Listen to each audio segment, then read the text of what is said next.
ഡൽഹിയിലെ വിദ്യാർത്ഥികൾക്ക് നേരെയുണ്ടായ പോലീസ് അതിക്രമത്തിനെതിരെ സോണിയാഗാന്ധി വിദ്യാർത്ഥികളെ മോദി സർക്കാർ നേരിട്ടത് ഭീരുത്വത്തോടെയും ക്രൂരതയോടെയുമാണെന്ന് സോണിയാഗാന്ധി പറയുന്നു.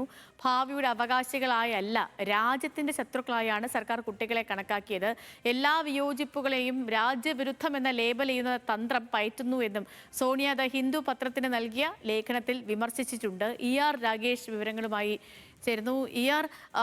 ഈ വിദ്യാർത്ഥികളെ നേരിട്ട, അതായത് ജന്തർ മന്ദറിൽ സമരം നടത്തുന്ന വിദ്യാർത്ഥികളെ നേരിട്ട പോലീസ് നടപടിയിൽ വ്യാപകമായ പ്രതിഷേധമുണ്ട്. അതിൻ്റെയൊക്കെ ഒരു തുടർച്ച എന്നോണമാണ് പിന്നീട് കോൺഗ്രസ് ഇവർക്ക് ഐക്യപ്പെട്ടതും പിന്നീട് നടന്ന പ്രതിഷേധങ്ങളൊക്കെ നമ്മൾ കണ്ടതും. ഇപ്പോൾ സോണിയാഗാന്ധി ഈ വിഷയത്തിൽ എനിക്ക് തോന്നുന്നു ആദ്യമായാണ് ഒരു ദീർഘമായി പ്രതികരണം നടത്തുന്നത് എന്നും. ഈ ഹിന്ദുവിൽ എന്തൊക്കെയാണ് സോണിയാഗാന്ധി പറഞ്ഞിരിക്കുന്ന കാര്യങ്ങൾ?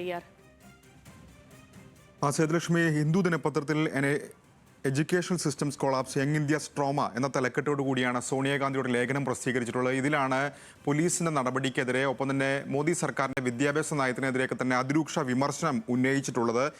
ആദ്യം പോലീസ് നടപടി വിശദീകരിക്കുകയാണെങ്കിൽ, വിദ്യാർത്ഥികളെ മോദി സർക്കാർ നേരിട്ടത് ഭീരുത്വത്തോടെയാണ്, ക്രൂരതയോടെയാണ് എന്ന് സോണിയാഗാന്ധി പറയുന്നു. കാരണം ഭാവിയുടെ അവകാശികൾ ആയല്ല, മറിച്ച് രാജ്യത്തിന്റെ ശത്രുക്കളായാണ് സർക്കാർ അവരെ കണക്കാക്കിയത് എന്നാണ് സോണിയാഗാന്ധി പ്രധാനമായും വിമർശിക്കുന്നത്. കാരണം ചർച്ചയാണ് എല്ലാ കാര്യത്തിലും നടക്കേണ്ടത്, പക്ഷേ ചർച്ചകൾക്ക് പകരം അക്രമത്തെയാണ് സർക്കാർ ആശ്രയിക്കുന്നത്. നേരത്തെ പല കാര്യങ്ങളും സർക്കാർ ഇതേ സമീപനം സ്വീകരിച്ചിട്ടുണ്ട് തുടങ്ങിയ കാര്യങ്ങളൊക്കെ തന്നെ ഈ ലേഖനത്തിൽ വിശദീകരിക്കുകയും ചെയ്യുന്നുണ്ട്.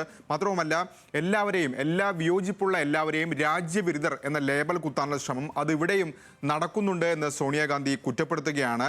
മാത്രവുമല്ല, രണ്ട് പ്രധാനപ്പെട്ട കാര്യങ്ങൾ ചൂണ്ടിക്കാണിക്കുന്നുണ്ട്. ഒന്ന്, പൊതുവിദ്യാഭ്യാസത്തിനുള്ള മോദി സർക്കാരിന്റെ പിന്മാറ്റം എന്ന കാര്യം പ്രധാനമായും എടുത്തു പറയുന്നുണ്ട്. കാരണം അതിൽ സോണിയാഗാന്ധി തന്നെ ചൂണ്ടിക്കാണിക്കുന്നത് ഏതാണ്ട് 43,000 സ്വകാര്യ വിദ്യാലയങ്ങൾ ആരംഭിക്കാൻ നടപടി ഇക്കാലത്ത് മോദി സർക്കാർ തുടങ്ങി. അതാകട്ടെ വലിയൊരു പങ്ക് RSSന്റെ ആണെന്ന് ചൂണ്ടിക്കാണിക്കുമ്പോൾ തന്നെ കഴിഞ്ഞ 12 വർഷത്തിനിടെ ഏകദേശം 1 ലക്ഷത്തിലധികം പൊതുവിദ്യാലയങ്ങൾ അടച്ചുപൂട്ടി എന്ന കാര്യം കൂടി സോണിയാഗാന്ധി പറയുന്നുണ്ട്. ഇതുകൂടാതെ ബജറ്റ് വിഹിതം, അതായത് സ്കൂൾ വിദ്യാഭ്യാസത്തിനായുള്ള ബജറ്റ് വിഹിതം 50% കുറച്ചു.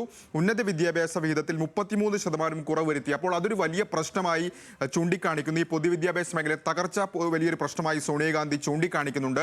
രണ്ടാമത്, തകർന്ന പരീക്ഷാ സംവിധാനവും അത് ഗുരുതര പ്രശ്നമാണ് എന്ന കാര്യം കൂടി സോണിയാഗാന്ധി ഈ ലേഖനത്തിൽ ചൂണ്ടിക്കാണിക്കുകയാണ്.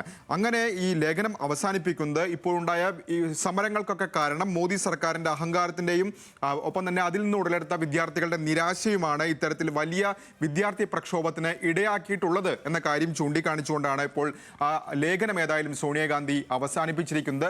തീർച്ചയായും സേതു പറഞ്ഞ പോലെ തന്നെ കോൺഗ്രസ് ഈ സമരത്തിലേക്ക് അവസാന സമയത്താണ് വരുന്നത്. പക്ഷേ സോണിയാഗാന്ധിയുടെ ഇടപെടൽ അതിൽ തീർച്ചയായും നിർണായകമായിരുന്നു. കാരണം സോനം വാങ്ചുക്കിന്റെ പിതാവ് നേരത്തെ സമരം നടത്തിയിരുന്നതാണ്, നിരാഹാര സമരം അനുഷ്ഠിച്ചതാണ്.